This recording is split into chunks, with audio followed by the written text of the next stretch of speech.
Kelly, much appreciated. Kelly O'Grady following that, as is my next guest following all of this. Thomas Hayes, the Great Hill Capital, LLC chairman and managing member, real schmatty pants when it comes to this stuff. So NVIDIA, I think, splits tomorrow, right? Formally 10 for 1. That usually, ignites retail interest, even though it doesn't make a difference in it. But I get it. What do you think? I think trees don't grow to the sky, Neil. If you look at the total capital markets in the United States, it's $110 trillion. That's all U.S. equities, all U.S. debt. Wow. This is a $3 trillion company. So that means if you make $100,000 a year, are you indirectly or directly spending $3,000? Is every single person? So yes, it could go up from here. It usually does after splits, but I might fade that. As a matter of fact, Jensen Huang filed to sell 735 this morning. He's the head. He's the head. And you have the DOJ sniffing around. So so this could have also been used as an excuse to sell. Now, of course, he has, what, $18 billion worth of shares? Yeah, no, this is a standard 10 plan filing. The bull case is it's trading at 45 times earnings, but it's growing earnings at 30%. It's got 70% margins, Neil. Your margin is my opportunity. I don't think all these companies are going to sit back and just let them take all the share. I think you're going to see some competition, believe it or not, from Intel, maybe AMD. Is it a rich stock now? I know people look at, forward earnings and say, by that definition, it's a little toppy, but it's hardly nosebleedy. The earnings seem to justify it. The momentum seems to justify it. Where are you on that? Correct. If the estimates are correct, it's not overvalued in the sense that if it can grow 30–40% a year and trade at a 45 times multiple, that's fine.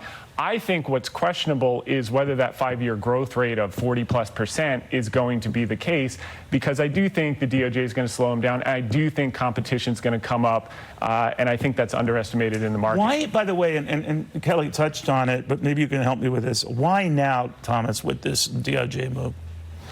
I think they saw what happened with Apple's walled garden, and they got to it too late. And by the time they got to it, they couldn't do anything about it effectively.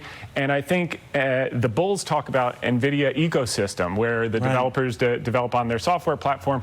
And I think the DOJ wants to make sure that they don't run into another situation where it's a walled garden, no one else can get in, and that leaves all the other competition and pricing power in the dust. What about the NASDAQ itself? NVIDIA, of course, is a big driving force. It's not exclusively so. The Magnificent Seven and all of them, they disproportionately weight things, but not as disproportionately as they once did. I'm just wondering your thoughts on that, the Federal Reserve and interest rates and Europe cutting rates and maybe a sign of things to come here. Yeah. Play that all out. Neil, this is a sea change. We're starting a global coordinated central bank easing policy. You saw Switzerland, you saw Sweden, you saw Canada, you saw the ECB, and believe it or not, we're next. So we're going to get... You really think so? Yeah, we're going to get the one or two. Next?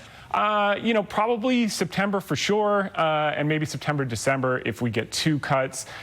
You're starting to see the cracks that they wanted to see in the labor market. A little weak on the ADP, a little strong on the continuing claims. Same thing with the ADP. We'll see tomorrow is a big day, and then we have the inflation numbers next week.